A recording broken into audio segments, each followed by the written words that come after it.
Assalamualaikum warahmatullahi wabarakatuh. Assalamualaikum Sadam. Sambil nunggu narasumber ya, bentar lagi datang.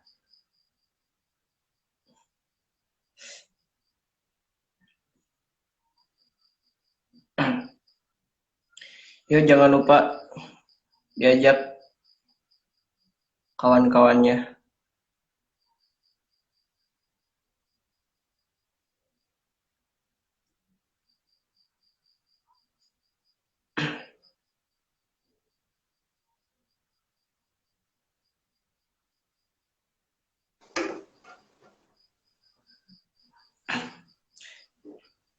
Rais.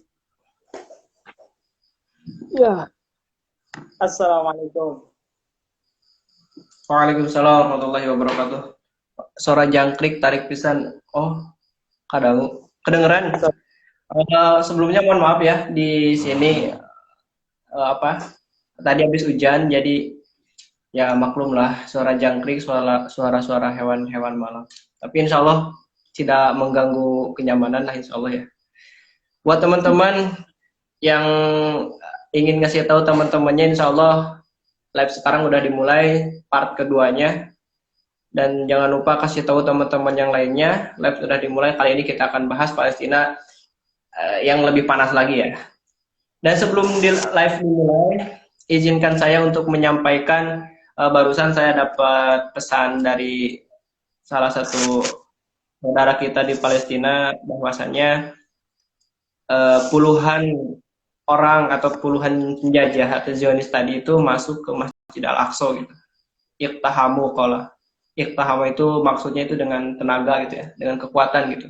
Bukan main masuk-masuk aja, tapi dengan kekuatan, dengan segala cara masuk. Akhirnya puluhan orang penjajah itu masuk ke Masjidil Aqsa. Ini benar ya, ini disampaikan oleh orang Palestinanya langsung. DM-nya ada gitu. DM-nya ada disampaikan oleh Palestina langsung. Jadi kita doakan lagi saudara-saudara kita di Palestina sana, di setiap doa kita, di setiap kesempatan kita. Ya. Dan selanjutnya kemarin kita sampai kepada pembahasan perang ini ya, perang salib ya. Benar gak Rois? Perang salib. Kalau antum masih ingat ya? Masih dong. Kalau antum yang nyampein itu benar ingat gitu. Kalau antum jadi guru sejarah anak paham kayaknya. Astagfirullah. Bentar, suaranya kedengar. Jelas insya Allah. Suara Fathul Bari jelas gak kawan-kawan? Suara narasumber jelas ya? Insya Allah jelas, insya Allah jelas. Gak apa-apa lah, tidak mengurangi kegantengan antum kok. Astagfirullah. Makin ngada-ngada. Oke lah, karena di sini waktu udah makin malam ya. Kalau di antum kan Aceh, jadi lebih barat gitu kan. Kalau di sini lebih timur gitu. Ya, kesian saudara-saudara kita Indonesia bagian timur. Jadi, tafadhol Reis, mulai saja ya. Lanjutan part 2-nya. Baik, bismillahirrahmanirrahim. Assalamualaikum warahmatullahi wabarakatuh. Alhamdulillah. Waalaikumsalam. Alhamdulillah. Wa ala alihi wa sahbihi wa man wala. Nusalli wa nusallim ala habibina wa maulana Muhammad sallallahu alaihi wasallam.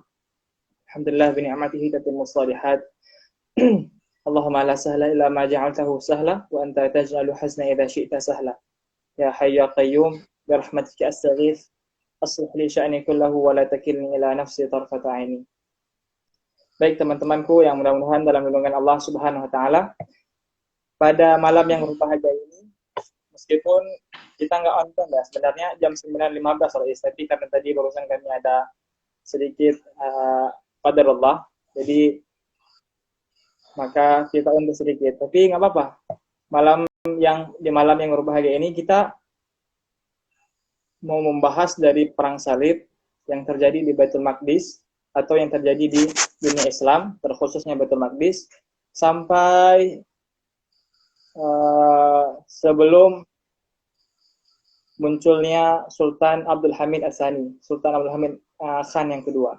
Jadi kita ini insya Allah kita akan masuk ke Daulah Utsmaniyah yang sebenarnya Daulah Utsmaniyah ini sudah selesai kita jelaskan di les kita pertama, di pertemuan kita pertama.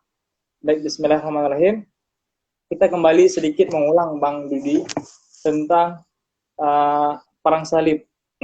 Tentang perang salib, sebagaimana yang kita ketahui nih, ketika Daulah Abbasiyah, yaitu di akhir-akhir pemerintahannya, tentunya mereka mengalami berbagai kemerosotan, kemunduran, hingga banyak di antara wilayah-wilayah yang awalnya berada di bawah payung Daulah Abbasiyah, satu persatu memerdekakan dirinya.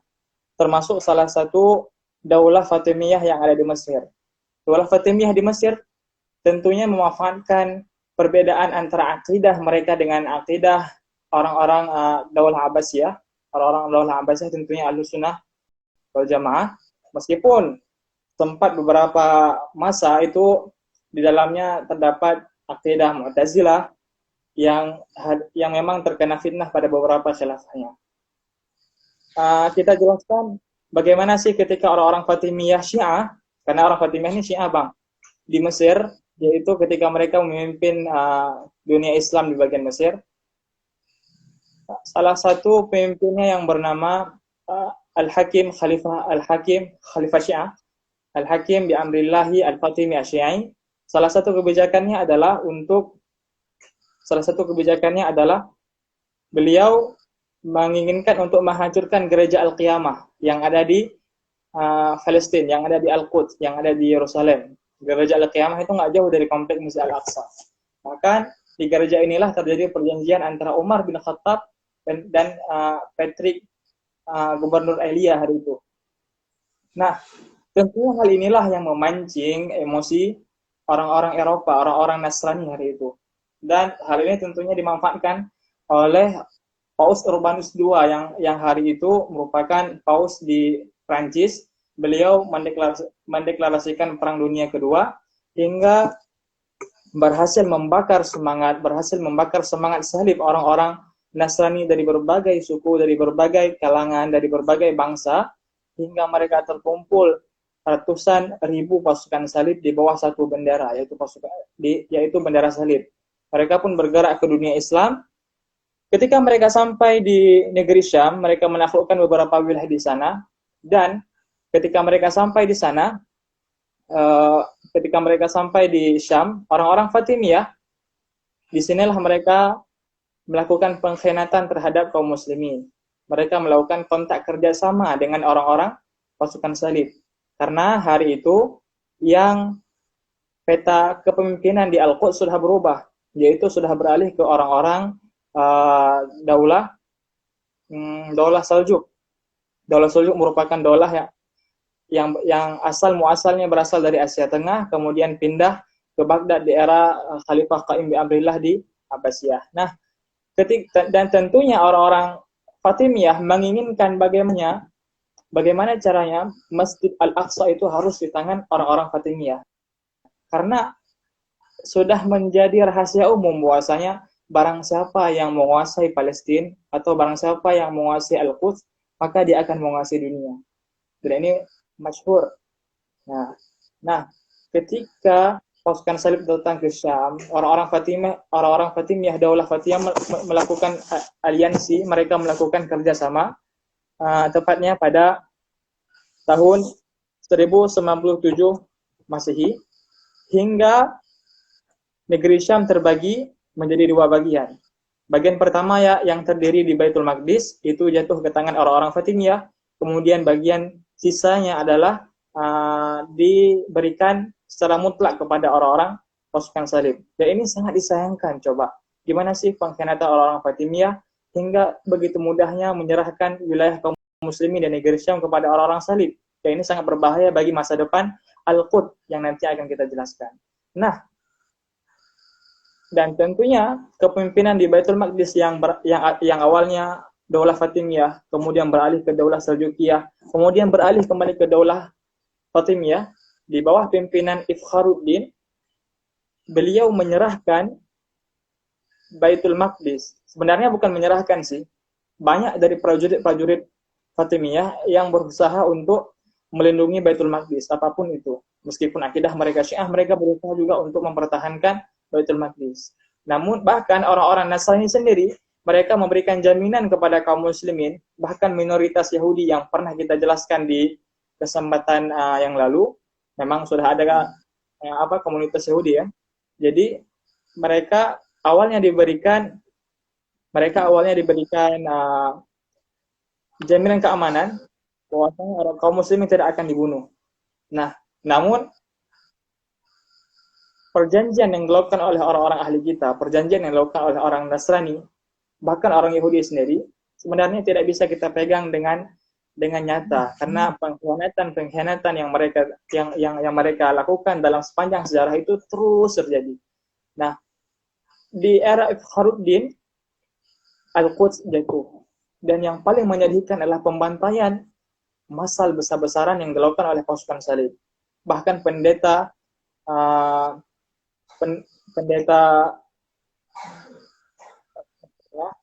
mungkin ada teman-teman yang mengingatnya, Pendeta Raymond yang hari itu terlambat datang. Dalam pembantaian beliau mengatakan, kami tidak pernah melihat pembantaian separah ini yang dilakukan oleh pasukan kami, sampai darah kaum muslimin sampai ke lutut kuda kami. Na'udzubillah, sampai darah kaum muslimin sampai ke lutut kuda kami. Bahkan saksi mata lainnya juga mengatakan, yaitu Gustav Le Bon, bahwasanya pembantaian yang dilakukan oleh pasukan kami, yaitu pasukan salib, tidak pernah kami bayangkan separah ini. Na'udzubillah, summa na'udzubillah. Dan kita lihat setelah jatuhnya Baitul Maqdis, kaum muslimin yang ada dalamnya di antara mereka ada yang dibantai, kemudian pemuda-pemuda mereka dijual ke pasar perbudakan, wanita-wanita mereka dipaksa bahkan diperkosa. Na'udzubillah.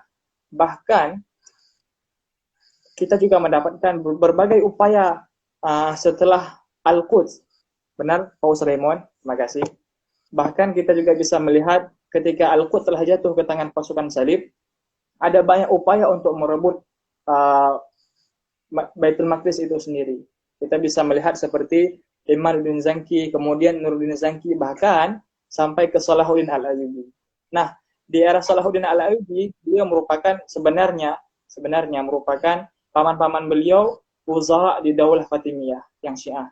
Nah, ini bisa menjadi dalil bagi kita, bisa menjadi argumen bagi kita, bantahan kepada mereka bahwasanya hubungan antara fraksi-fraksi perjuangan yang ada di Palestina dengan Iran itu sebenarnya merupakan satu-satunya jalan dalam urusan militer untuk melawan orang-orang Zionis. Begitu juga dengan Salahuddin Al-Ayyubi. Bahkan beliau merasa sangat sedih ketika Khalifah Syiah telah meninggal. Kesedihan beliau didasarkan oleh beberapa faktor. Yang pertama, beliau khawatir siapakah yang akan memimpin Daulah Fatimiyah setelah itu. Karena kenapa? Kekejaman Daulah Fatimiyah terhadap Ahlus Sunnah itu sangat luar biasa. Bahkan Bukhari Muslim, ya, kitab Bukhari Muslim, karangan Imam Bukhari Muslim itu merupakan karangan yang sangat dilarang di Mesir ketika itu. Nah, berangkat dari sana, Sultan Salahuddin Al-Ayyubi menaklukkan Baitul Maqdis, tepatnya setelah 88 tahun, Baitul Maqdis berada di bawah penjajahan orang-orang Nasrani. Hingga sampai hari ini kita masih mengkaji banyak dari para al-mu'arrikhun wal musaqqafuna fi syarq wa fil gharb, mereka berusaha untuk menggali kembali apakah pembebasan Baitul Maqdis di era Salahuddin Al-Ayyubi bisa kita manfaatkan untuk membebaskan Baitul Maqdis di masa kita nanti, karena berbeda pelakunya. Di era Salahuddin Al-Ayyubi yang hari itu menjajah Baitul Maqdis adalah orang-orang Nasrani, sedangkan di masa kita adalah orang-orang Zionis. Nah, kita juga bisa setelah Salahuddin Al-Ayyubi berhasil menaklukkan Al-Quds pada tanggal 27 Rajab tahun 583 Hijriah, tepatnya pada November 1187 Masehi, tepatnya pada hari Isra Mi'raj. Kita lihat keadilan yang dilakukan oleh Salahuddin Al-Ayyubi serta toleransi kepada mereka, orang-orang Nasrani, sangat luar biasa. Bahkan Salahuddin Al-Ayyubi menjamin keamanan kepada warga Nasrani yang memang sudah tinggal di Baitul Maqdis. Bahkan kepada mereka, komunitas kecil orang-orang Yahudi. Tapi lihat, hal yang sangat disayangkan, ternyata kedamaian dan kesejahteraan ini tak berlangsung lama, Bang. Sekitar beberapa dekade, beberapa lama setelah wafatnya Sultan Salahuddin Al-Ayyubi, Daulah Ayyubiyah, yaitu nisbah kepada Sultan Salahuddin Al-Ayyubi itu sendiri, mengalami perpecahan yang sangat-sangat dahsyat. Kerajaan Daulah Ayyubiyah terbagi menjadi tiga, yaitu yang dipimpin oleh Daulah Ayyubiyah yang dipimpin oleh Al-Kamil, kemudian Daulah Ayyubiyah yang dipimpin oleh Al-Mu'azzam, kemudian Daulah Ayyubiyah yang dipimpin oleh Al-Ashraf. Nah, ketiga pemimpin ini, mereka saling menyerang. Mereka saling tidak suka dengan kepemimpinan saudara-saudara mereka, yang mana Sultan Salahuddin Al-Ayyubi hari itu berhasil menggabungkan antara Mesir dan Palestina, antara Mesir dan negeri Syam, afwan. Nah, seharusnya mereka harus lebih kompak daripada Salahuddin. Karena kenapa? Nasrani sudah diusir dari Baitul Maqdis. Nah, dan yang paling parahnya lagi, perpecahan ini dimanfaatkan oleh salah seorang paus yang bernama John the Blind. Untuk apa? Untuk menyerang kembali Baitul Maqdis, untuk merebut kembali Baitul Maqdis dari tangan kaum muslimin. Hingga di masa Sultan Al-Kamil, beliau menyerahkan Al-Quds kepada pasukan salib. Padahal pasukan salib hari itu hanya berjumlah 500 pasukan. Beliau menyerahkan dengan begitu mudah, tanpa ada perlawanan yang maksudnya tanpa ada usaha sedikit pun untuk mempertahankannya, begitu mudah untuk menyerahkan kepada pasukan salib. Seandainya Al-Kamil melihat bagaimana orang-orang yang sebelum dia berjuang untuk merebut Baitul Maqdis. Dan ini bisa kita melihat sebenarnya pengkhianatan itu bukan hanya terjadi di era kita, namun sudah terjadi di era Salahuddin Al-Ayyubi itu sendiri. Bahkan di era Daulah Ayyubiyah, Daulah Umayyah di Spanyol, Daulah Umayyah di Damaskus, dan kita telah menemukan banyak pengkhianatan. Dan salah satunya juga termasuk dalamnya adalah pengkhianatan orang-orang Fatimiyah yang dengan mudahnya memberikan Baitul Maqdis kepada pasukan salib, kemudian pengkhianatan yang dilakukan oleh Al-Kamil menyerahkan Baitul Maqdis sekali lagi ke pasukan salib. Dan di sini juga kita bisa melihat sebenarnya hubungan beberapa para pemimpin kaum muslimin, kemesraan mereka, pemimpin-pemimpin kaum muslimin ini dengan orang kafir, sangat-sangat mudah kita baca di era kita sekarang.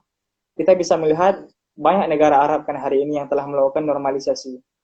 Mesir misalnya, kemudian Yordania bahkan, kemudian begitu juga dengan Uni Emirat Arab, kemudian begitu juga dengan Bahrain, begitu juga dengan Sudan, begitu juga dengan Maroko. Memang yang melakukan normalisasi itu merupakan pemimpin mereka, sedangkan rakyat mereka tetap satu hati dengan rakyat Palestina. Dan hal ini yang sangat kita sayangkan sebenarnya. Normalisasi bukanlah hal baru dalam sejarah kaum muslimin. Cuman istilahnya saja yang berbeda. Nah, gitu. Jadi kita juga bisa melihat di tahun ini, tepatnya pada tahun 1229, tahun di mana Al-Kamil menyerahkan Baitul Maqdis kepada pasukan salib. Di sana dunia Islam sedang sangat-sangat lemah. Di Asia Tengah itu ada pasukan yang tak terkalahkan. Kira-kira teman-teman ada yang tahu? Mungkin bisa menjawab di kolom komentar. Ya. Pasukan yang kan meskipun dikalahkan nanti sama Saifuddin Qutuz. Meskipun nanti dikalahkan sama Saifuddin Qutuz. Nah, pasukan yang ini mereka menghancurkan negeri-negeri Khawarizm, bahkan mereka juga menghancurkan berbagai negeri yang ada di Khurasan, kemudian masuk ke negeri Irak yang nantinya akan menghancurkan Daulah Abbasiyah di era di era Khalifah Al-Mu'tasim Billah. Dan bukan hanya itu, di sana juga terjadi berbagai perpecahan di kalangan tubuh kaum muslimin. Mungkin kita udah belajar tentang jatuhnya daulah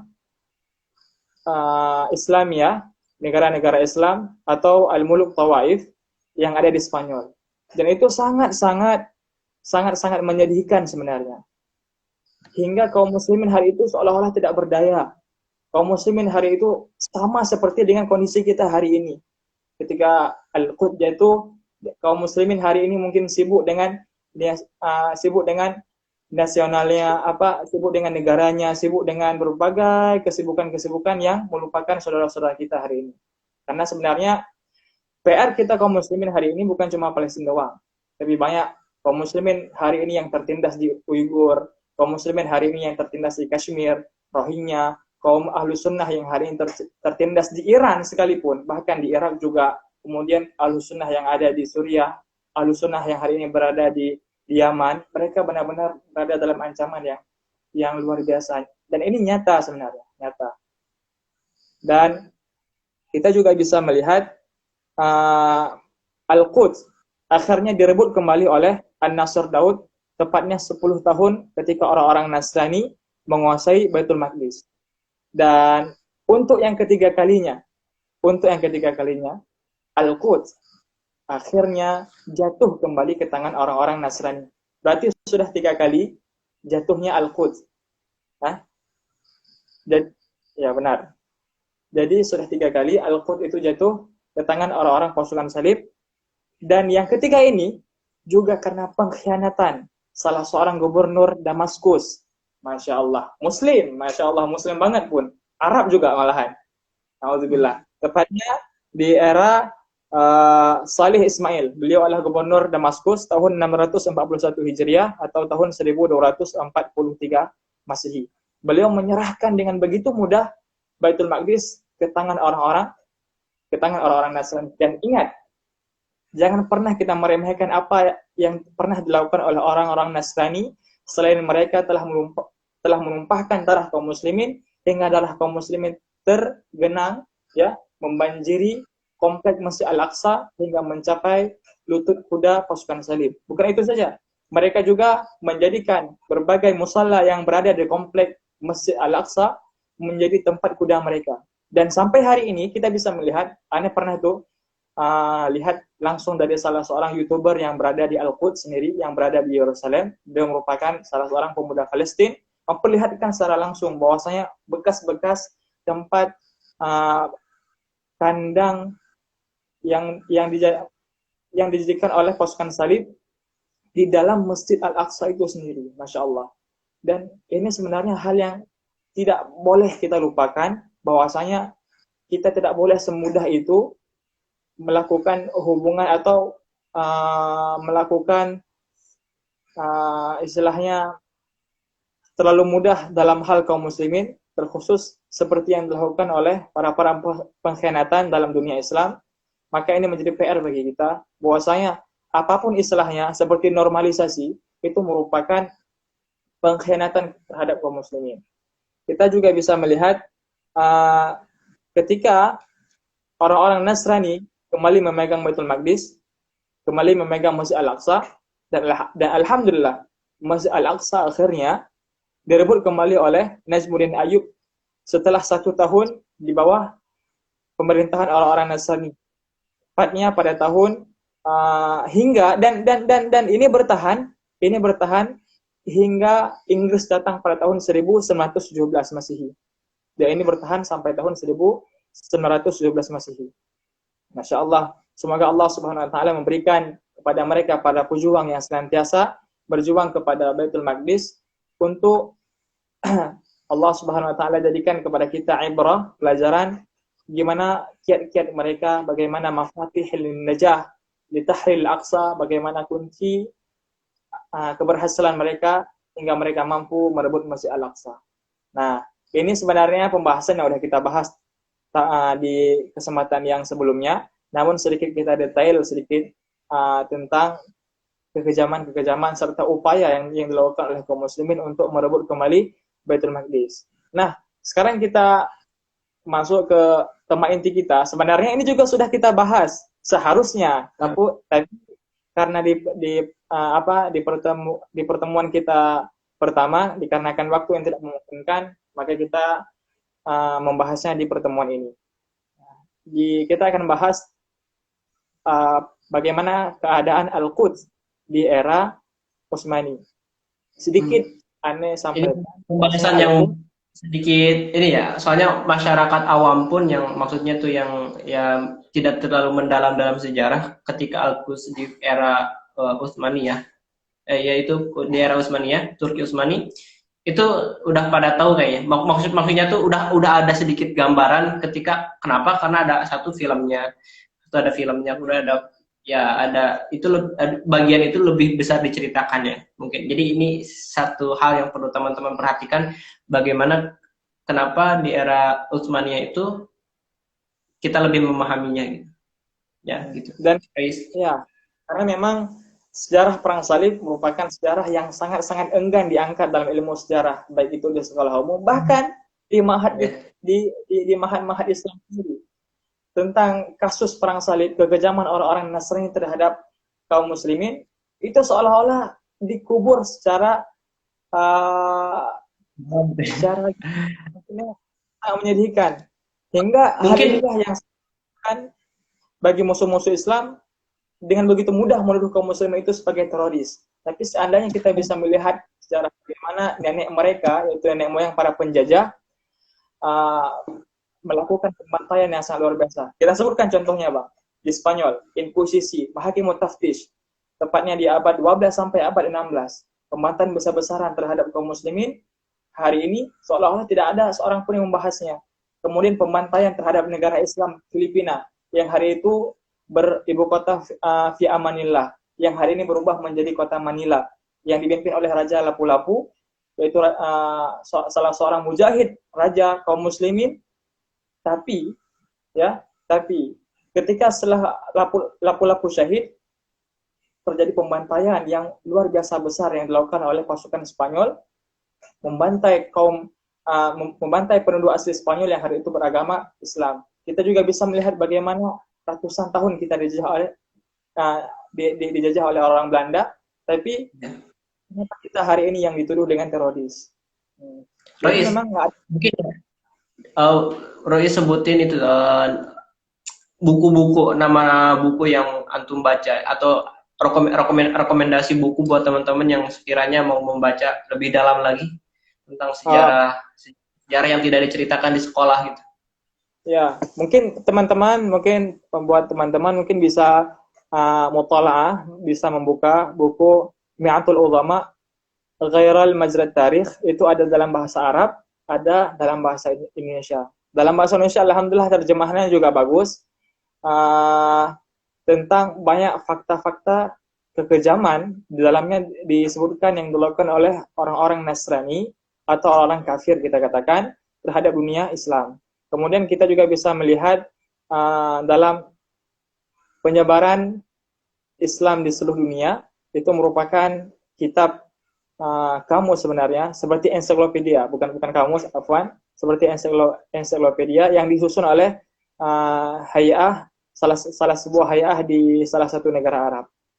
Mungkin dengan itu saja mungkin teman-teman bisa sangat-sangat cukup untuk melihat gimana sih kekejaman mereka. Kita juga tidak pernah melupakan gimana sih kekejaman orang-orang Prancis dalam membantai kaum muslimin yang ada di Aljazair. Hingga hampir Masya Allah, luar biasa. Sampai saat ini, asar bekas yang penjajahan yang terjadi di Aljazair itu masih terasa banget sama penduduk Aljazair. Bahkan mereka juga dipaksa untuk berbicara dengan bahasa Prancis. Tapi tetap kaum muslimin yang dituduh sebagai teroris. Masya Allah. Baik, kita kembali ke maudu kita. Mungkin kita udah terlalu lebar banget nih. Kita kembali ke maudu kita, ke judul kita, yaitu kondisi Baitul Maqdis di era Utsmaniyah. Sebenarnya Anda juga mau menyampaikan di awal-awal berdirinya Khilafah Utsmaniyah, karena sebelumnya itu adalah imperium. Di awal-awal berdirinya Khilafah Utsmaniyah, itu Baitul Maqdis bukan di bawah pemerintahan Ottoman itu langsung. Namun yang hari itu yang memimpin Baitul Maqdis, kira-kira ada yang tahu? Daulah apa? Daulah Mamalik. Ya, Daulah Mamalik yang beribu kota di Mesir. Nah, merekalah yang hari itu yang berkuasa di negeri Palestina. Tapi lihat, Daulah Mamalik ini awal-awalnya itu Masya Allah, banyak para mujahidin seperti Baibars yang juhud mereka, mujahadah mereka terhadap dunia Islam, terhadap ummah, serta maslahatnya sangat luar biasa. Namun di akhir-akhir di akhir-akhir Daulah Mamalik ini, mereka justru melakukan aliansi dan hubungan bersama orang-orang Nasrani, bahkan dengan komunitas Yahudi sendiri yang ada di Palestina. Dan yang sangat disayangkan kembali, mereka melakukan kezaliman terhadap warga Al-Quds itu sendiri. Hingga daulah ini pun berakhir ketika terjadi peperangan antara Daulah Utsmaniyah dan Daulah Mamalik ini. Jadi ada terjadi pertempuran sama kaum muslimin, dan ini sebenarnya sangat disayangkan juga. Tapi apa boleh buat? Ini yang sebenarnya terjadi di sejarah, dan kita harus berani untuk menyampaikannya. Memang itu benar-benar pernah terjadi. Dan kita juga bisa melihat kondisi orang-orang Yahudi di belahan Eropa, misalnya di Prancis. Itu di Prancis hari itu yang memimpin negara Prancis adalah Raja Philip. Di era dia, beliau memerintahkan kepada seluruh Yahudi untuk keluar dari negara, bahkan melakukan beberapa pembantaian massal. Bagi mereka yang tidak mau keluar, diberikan opsi yang lain, seperti masuk ke dalam agama Nasrani. Nah, banyak di antara orang-orang Yahudi berpura-pura masuk ke dalam agama Nasrani. Yaitu paling tidak seperti kita katakan orang taqiyah lah, seperti orang Syiah lakukan hari ini. Begitu juga dengan kondisi Yahudi. Kayak orang munafik di bagi umat muslim itu. Ya, benar. Yang pura-pura. Begitu juga kondisi orang-orang Yahudi yang ada di Spanyol. Ketika orang-orang Yahudi yang ada di Spanyol, tepatnya ketika mereka mengalami inkuisisi, mahakimut taftish, pembantaian massal yang dilakukan oleh Nasrani Katolik, berawal dari Raja Ferdinand dan Isabella, mereka berdua bekerjasama untuk menghancurkan kaum muslimin. Dan bukan hanya kaum muslimin doang yang jadi korban, tapi orang-orang Yahudi, minoritas orang-orang Yahudi, kelompok-kelompok orang-orang Yahudi juga menjadi korban dalam pembantaian tersebut. Bagi mereka yang tidak mau dibunuh, atau bagi mereka yang ingin tetap tinggal di Andalusia, bagi mereka yang tetap tinggal di Spanyol, mereka diizinkan untuk masuk ke agama mereka secara paksa, yaitu bisa kita katakan kristenisasi. Kristenisasi, termasuk di dalamnya orang-orang Yahudi. Tapi lihat, kebaikan para sultan, justru seperti Sultan Utsmani, baik itu di Raja Khalifah Salim I, bahkan Sulaiman Al-Qanuni, bahkan Sultan Bayazid, itu mengirim armadanya untuk menolong kaum muslimin dan Yahudi untuk dipindahkan ke negara-negara Islam. Masya Allah. Lihat, luar biasa upaya yang dilakukan oleh kaum muslimin melindungi orang-orang Andalusia, baik itu orang-orang kaum muslimin maupun orang-orang Yahudi. Dan kita juga bisa melihat ketika Al-Quds beralih pemerintahan yang awalnya tadi Mamalik, pemerintahan Islam, beralih ke pemerintahan Daulah Utsmaniyah atau Ottoman atau Turki Utsmani, maka di era Sultan Salim pertama, beliau memiliki kebijakan yang luar biasa. Selain beliau membantu kaum muslimin yang ada di Andalusia serta orang-orang Yahudi, memindahkan mereka ke Maroko, memindahkan mereka ke negara-negara Yunani yang hari itu maksud kami memindahkan mereka ke negara-negara yang ada di Balkan, dan juga memindahkan mereka ke Daulah Utsmani itu sendiri. Maka karena beliau mencium bau-bau propaganda dan makar orang-orang Yahudi, maka beliau pun mengeluarkan undang-undang untuk melarang orang-orang Yahudi melakukan imigrasi ke Palestina dan Saina.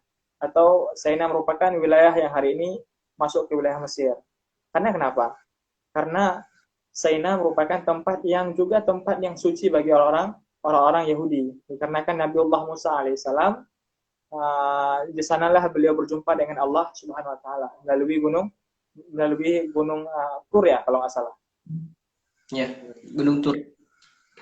Gunung Tur ya.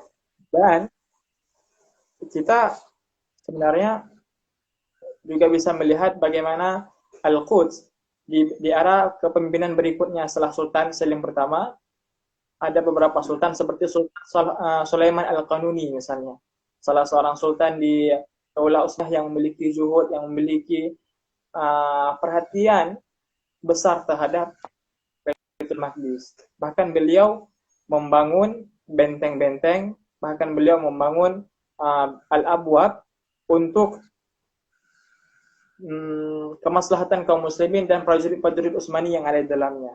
Dan beliau tetap berkomitmen dengan undang-undang yang telah dikeluarkan oleh Sultan Salim pertama, yaitu melarang orang-orang Yahudi untuk melakukan hijrah ke Palestina dan Saina. Dan ini tetap beliau pegang sangat luar biasa. Beliau iltizam, yaitu benar-benar komitmen untuk tetap melarang imigrasi yang dilakukan oleh orang-orang Yahudi ke Palestina maupun ke Saina. Nah, ini terjadi pada 1537 Masehi.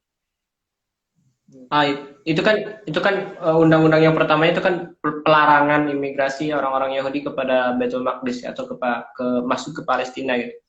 Nah, itu ya, benar. Dan pertanyaannya adalah kapan itu terjadinya, kan diceritakan ada kelompok atau komunitas Yahudi yang terusir dari Eropa kemudian masuk ke Palestina dan kemudian meminta sepetak tanah atau ingin membeli sepetak tanah dari Turki Utsmani ya di Palestina gitu, dan itu menolaknya. Yang pertama pertanyaannya, apakah itu benar seperti itu adanya dan itu kapan terjadinya?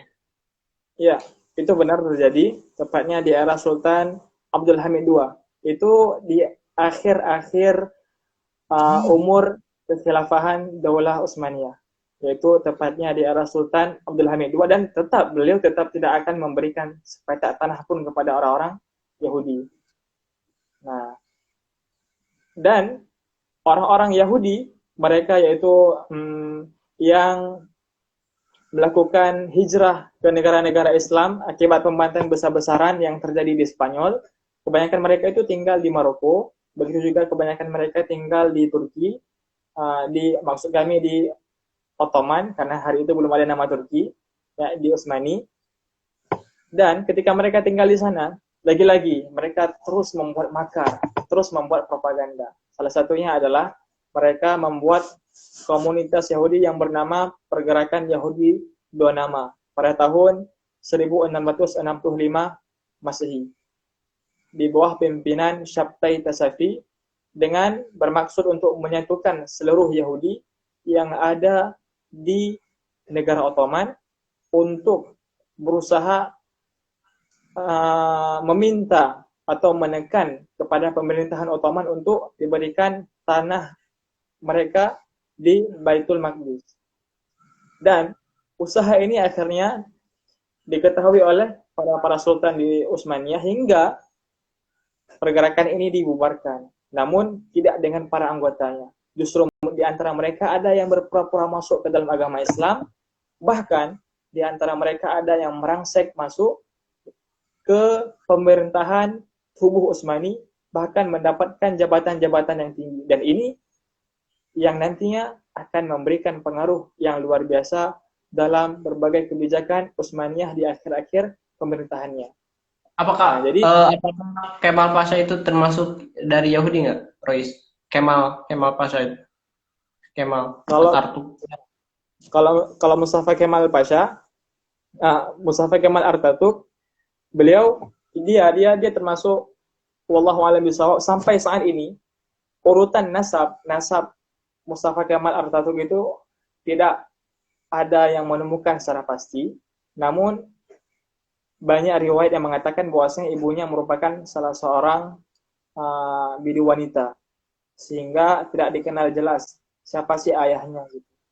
Jadi nggak jelas ayahnya siapa, dan beliau berasal dari kantong Yahudi, maksudnya berasal dari kota tempat komunitas orang-orang Yahudi yang ada di bawah pemerintahan Ottoman hari itu. Wallahu a'lam bishawab, apakah beliau memang salah seorang Yahudi? Ya, sebagaimana kisahnya orang Yahudi Dua Nama tadi, yang pura-pura masuk Islam hingga akhirnya berhasil merangsek masuk ke tubuh pemerintahan Daulah Utsmaniyah itu sendiri.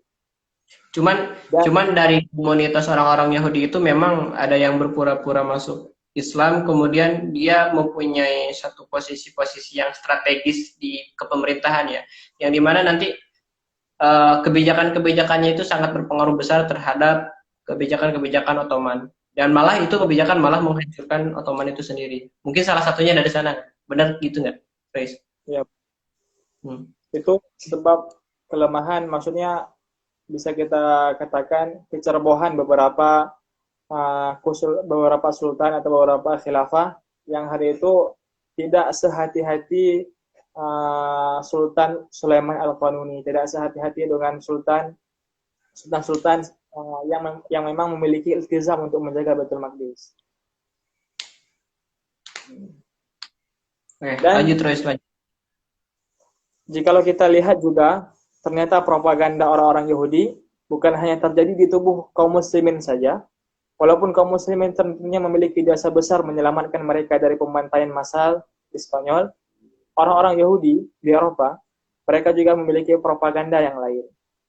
Orang-orang Yahudi di Eropa juga memiliki propaganda yang lain, yaitu di tahun 1789 Masehi itu muncul agama baru, yaitu agama Kristen Protestan. Jadi agama Kristen Protestan ini kan agama baru, muncul di tahun 1789 Masehi di bawah pimpinan Martir Luther.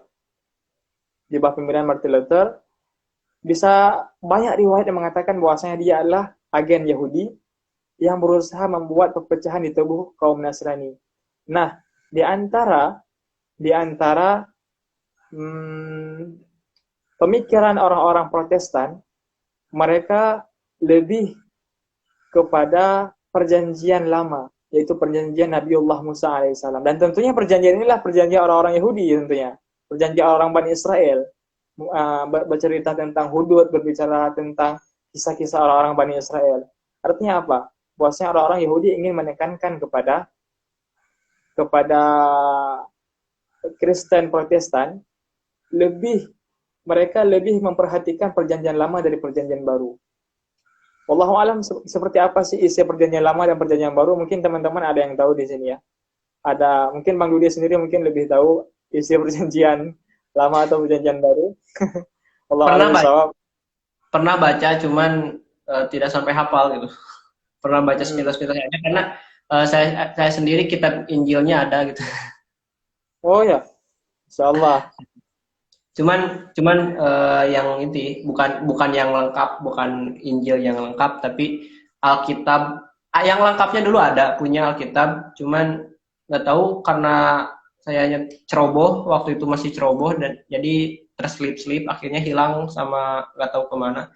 Cuman yang tersisa Alkitab yang kayak buku kecil itu, Alkitabnya itu cuman kayak kalau Al-Quran itu kayak satu juznya gitu. Nah itu ada gitu. Ya kayak gitulah, cuman ya itu dari gereja itu. Oh ya, Itu teman Anda yang udah sering di bulan Ramadan ya? Nah, iya. Enggak lah, cuman baca-baca dulu itu dulu. Cuman sekarang udah lama enggak, karena bukunya bukan di rumah ya di rumah yang lain lah. Salah. Jadi ini Bang, berapa menit lagi? Antum masih panjang nggak? Kalau Anda santai, kan kita tadi mulai jam 21, 23, 24 kalau nggak salah. Masih lumayan lah, ada. Cuman mau disingkat langsung ke akhir Ottoman, maksudnya kan di akhir Ottoman itu di mana Ottoman runtuh, hancur, kemudian Palestina juga mulai dikuasai oleh komunitas Yahudi itu kan. Mau langsung ke sana pun boleh gitu. Kita di pertemuan yang ini mungkin kita bisa berbicara mungkin sedikit menitik beratkan kepada pergerakan orang-orang Yahudi. Mungkin kalau misalnya penjelasan berikutnya mungkin di lain waktu aja Bang, karena memang di penjelasan yang berkenaan tentang tentang imigrasi besar-besaran orang-orang Yahudi, memang perjanjiannya itu kejadiannya itu terjadi setelah Daulah Utsmaniyah runtuh, sehingga memberikan mereka kebebasan untuk melakukan hijrah besar-besaran dari berbagai penjuru dunia hingga berkumpul di Palestina dan membentuk negara Israel.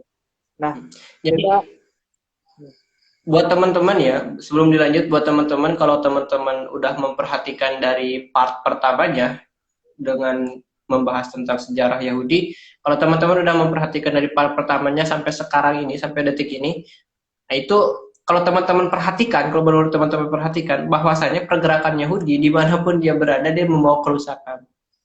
Ya, dimanapun dia membawa kerusakan. Jadi propaganda dan kerusakannya itu bukan terhadap kaum Muslim aja, bukan terhadap Islam aja, tapi terhadap Kristen, terhadap Nasrani atau terhadap kafir yang lainnya pun dia membuat kerusakan. Bahkan jangankan terhadap agama, bahkan terhadap kerajaan-kerajaan yang dulu sebenarnya belum ada Nabi Muhammad, sebelum adanya Islam gitu ya. Maksudnya itu dalam Islam dalam artian din yang sekarang gitu, masih tauhid yang dulu itu sudah membawa kerusakan-kerusakan sebenarnya. Jadi teman-teman yang ingin sampaikan bahwasanya track record Yahudi itu dalam ada buku bagus buat teman-teman yang ingin baca buku bagus. Ini buku bagus khusus membahas tentang perjalanan Yahudi. Nah, ini namanya Catatan Merah Yahudi. Catatan Merah Yahudi menjelaskan sifat-sifat orang-orang Yahudi. Tapi ingat bagusnya di sana tuh buku disertai dengan dalil-dalil Al-Quran, kemudian disertai dengan dalil-dalil Al-Hadis, Al-Sunnah, kemudian juga menceritakan track record kenapa mempunyai catatan merah. Termasuk salah satunya selalu membuat kerusakan dan selalu melanggar perjanjian. Itu salah satu sifat orang-orang Yahudi. Jadi kalau teman-teman hari ini, ketika kita membahas Palestina, ketika kita membahas Palestina hanya karena sebagai hot news atau trending topik saja, itu salah sebenarnya. Teman-teman harus meyakini, teman-teman harus bisa menyadari bahwasanya pembicaraan Palestina ini bukan sekedar pembicaraan penjajahan saja, tapi di sana musuh kita itu jelas Zionis, Yahudi yang dimana kita tahu sifatnya itu tidak akan pernah memegang janjinya, tidak akan pernah memegang satu aturan. Jadi selama Palestina masih ada di genggaman Yahudi, maka selama itu pula kita membahas Palestina. Bahkan kalaupun merdeka, kita harus tetap membahasnya. Kenapa? Karena ketika merdeka, Palestina akan terus diincar lagi. Jadi oleh karena itu kita harus tetap membahasnya. Teman-teman harus lebih menggali sejarahnya lagi. Teman-teman harus setidaknya lebih update atau setidaknya kita mengetahui keadaan Palestina hari ini. Kalaupun teman-teman tidak mau mencari sejarah yang panjang-panjang, ya setidaknya teman-teman tahu Palestina yang sekarang. Oleh karena itu saya ingin coba menghadirkan kenapa saya bahas Palestina dari awal gitu, dari sejarah Yahudinya gitu. Karena saya ingin menyampaikan bahwa inilah sejarah yang perlu kita ketahui. Oleh karena itu saya undang Roi saya itu. Roi Ana yang insya Allah dia itu berkompeten dalam hal ini. Dalam hal sejarah insya Allah Ana tidak meragukan lagi gitu. Dalam hal sejarah dia tidak meragukan lagi. Allah. Gitu Roi.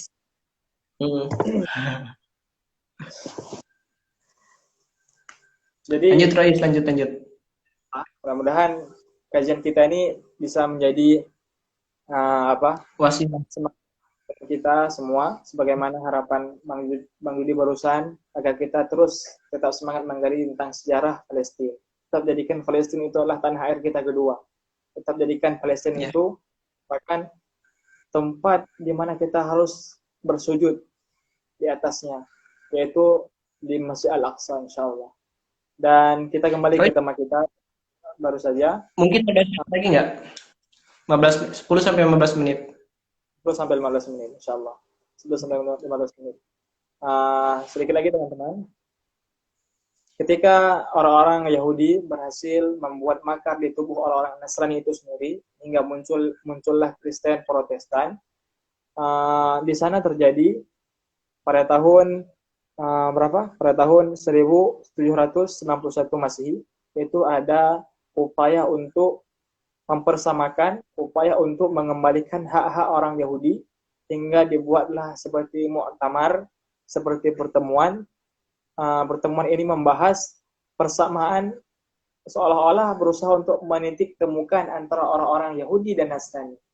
Nah, di sana orang-orang Yahudi berusaha untuk mengembalikan hak-hak mereka setelah sekian lama berabad-abad mereka tertindas di belahan dunia, terkhususnya itu di Eropa. Bahkan sebelum Masehi, bahkan sesudah Masehi, orang-orang Yahudi tetap makhluk sekian tertindas, namun sejahat-jahat musuh menindas orang Yahudi lebih jahat jikalau mereka di atas angin.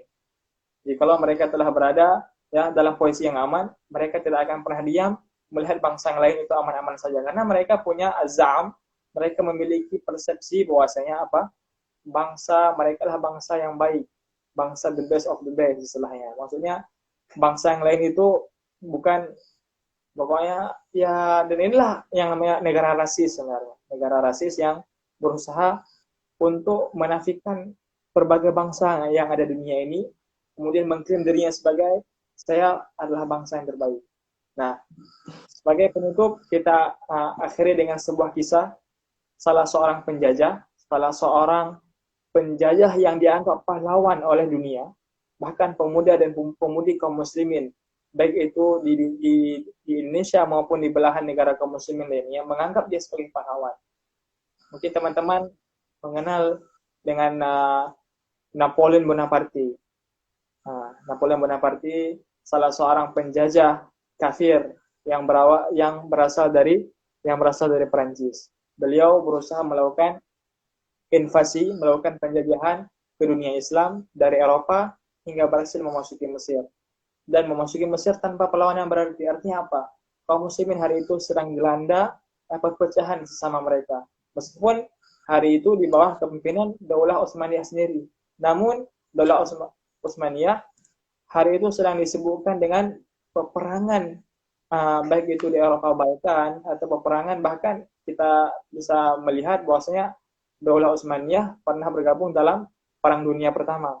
Nah, insyaallah. Nah, kita kembali ke Napoleon Bonaparte. Ketika beliau sudah berhasil menaklukkan Mesir,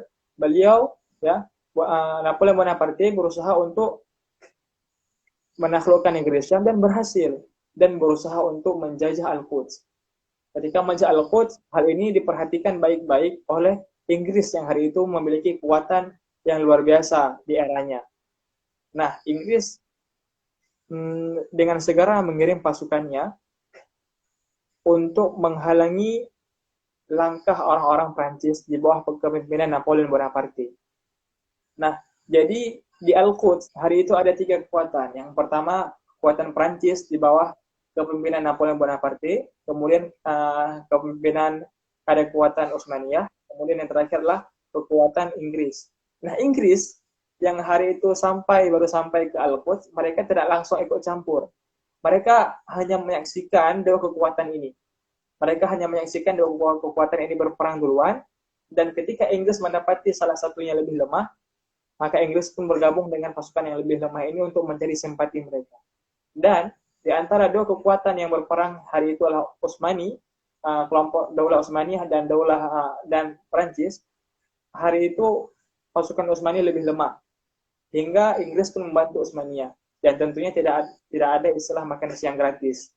Ada hal yang nanti akan luar biasa, ya. Sebab itulah yang nantinya akan menjadikan pijakan batu loncatan bagi Inggris untuk menjajah Palestina, kemudian setelah itu menyerahkan Palestina kepada Zionis dengan gratis. Masya Allah. Nah, di era itu Inggris menolong Utsmani. Ketika itu koalisi Inggris dan Utsmani berhasil membunuh 5 jenderal pasukan Napoleon Bonaparte, bahkan membunuh 2.200 pasukan, bahkan melukai 250 pasukan Prancis, hingga mereka pun terpukul mundur dan kembali ke Mesir. Setelah itu Napoleon Bonaparte memulai memikirkan bagaimana caranya menaklukkan Baitul Maqdis, hingga ia pun memberikan surat kepada seluruh orang-orang Yahudi di dataran Eropa untuk semua berkumpul di Prancis dalam rangka memikirkan Baitul Maqdis, gimana caranya itu harus kembali ke tangan orang-orang Yahudi. Jadi upaya untuk mengumpulkan orang-orang Yahudi itu bukan hanya terjadi di era Theodor Herzl. Bahkan di era Napoleon Bonaparte sendiri, beliau sangat-sangat antusias untuk melakukan pengumpulan orang-orang Yahudi meskipun dia bukan agama Yahudi. Wallahu a'lam bishawab. Dan kita juga bisa melihat Napoleon Bonaparte melakukan kerjasama dengan siapa? Napoleon Bonaparte juga melakukan kerjasama dengan orang-orang Nasrani dan orang-orang Yahudi di Baitul Maqdis sendiri. Ada sekitar 500 keluarga orang-orang Yahudi. Napoleon Bonaparte terus melakukan al-murasalah, terus melakukan hubungan, kontak, menjelaskan keadaan Baitul Maqdis hari itu. Nah, jadi hal inilah yang nantinya ketika Inggris telah berkuasa, ketika Inggris telah berhasil memetik simpati orang-orang Utsmani, dan inilah yang suatu saat akan menjadi batu loncatan kepada mereka untuk menjajah Baitul Maqdis. Kita bisa melihat salah seorang perwira Ratu Victoria, salah seorang Ratu Inggris yang bernama Mosey, dia beragama Yahudi, bekerja sama dengan Rothschild. Nah, dua orang ini merupakan Yahudi, yang mana Rothschild ini memiliki saham dan kekayaan di Inggris, sampai hari ini beliau masih memilikinya. Saham tersebut masih dirasakan oleh kerajaan Inggris, bahkan kerajaan Inggris memiliki utang kepada mereka. Nah, ketika mereka sudah menjalin hubungan kerjasama dan aliansi, bahkan menikahkan putra-putri mereka antara keluarga Yahudi ini, mereka pun sebagaimana yang kita ketahui, Inggris yang hari itu memiliki posisi di mata orang-orang Utsmani, berusaha untuk menekan orang-orang Utsmani untuk memberikan izin kepada orang-orang Yahudi untuk tinggal di Baitul Maqdis. Jadi kejadiannya sudah sangat rumit, sudah benar-benar sangat rumit. Napoleon Bonaparte yang dari Perancis berusaha untuk mencari simpati orang-orang Yahudi, begitu juga dengan orang-orang Inggris berusaha untuk mencari simpati orang-orang Yahudi. Nah, dan ini insya Allah akan kita jelaskan pada pertemuan berikutnya, karena waktu kita sudah larut malam. Mudah-mudahan pembahasan kita menjadi motivasi bagi kita semua tentang sejarah perjalanan Baitul Maqdis. Bahwasanya Al-Aqsa itu bukan Israel doang yang jajah, tapi sebelum Israel itu ada Inggris, kemudian ada upaya dari Prancis untuk menjajah Baitul Maqdis, kemudian ada upaya dari pasukan Salib, bahkan ada upaya penjajahan yang dilakukan oleh Daulah Fatimiyah Syiah untuk menaklukkan Baitul Maqdis. Karena kenapa? Mereka terus berusaha untuk memperebutkan Baitul Maqdis. Ada sebuah kaidah, barang siapa yang menguasai Baitul Maqdis, barang siapa yang menguasai Al-Aqsa, maka mereka akan menguasai dunia. Mungkin ini saja yang bisa kami sampaikan. Lebih dan kurang kami mohon maaf sebesar-besarnya, teman-temanku, yang mudah-mudahan dalam lindungan Allah Subhanahu wa taala. Aqulu qawli hadza wa astaghfirullah li wa lakum wa lisal muslimin wal muslimat min kulli dzamb fastaghfiruhu innahu wal ghafurur rahim. Subhanaka Allahumma rabbana bihamdika asyhadu an la ilaha illa anta astaghfiruka wa atubu ilaik. Ana Fathul Bari berdiri. Ya. Ada pertanyaan sebelum diakhiri, Royce. Tadi ada yang bertanya di komen di kolom chat. Oh, bisa. Sudah sunatullah Yahudi adalah manusia buruk di muka bumi. Benar nggak katanya gitu? Sebenarnya jika kita mengatakan seperti ini, sudah sunatullah bahwasanya Yahudi itu adalah bangsa yang buruk. Tapi mereka pernah menjadi bangsa yang Allah Subhanahu wa taala berfirman, "Wa faddalnakum 'alal 'alamin." Wa faddalnakum 'alal 'alamin. Yang artinya kami jadikan mereka bangsa yang lebih di atas seluruh alam. Dan itu pernah terjadi, dan itu firman Allah Subhanahu wa taala. Dan ketika mereka menyanyikan nikmat Allah Subhanahu wa taala, ketika mereka menyanyikan nikmat Allah Subhanahu wa taala ini, akhirnya bangsa Yahudi menjadi bangsa yang paling hina, bangsa yang terusir dimanapun mereka berada. Namun mereka tetap dengan makar dan berbagai konspirasi mereka untuk menghancurkan kaum muslimin, bahkan menghancurkan orang-orang Nasrani itu sendiri, bahkan menghancurkan dunia global. Dan itu kita rasakan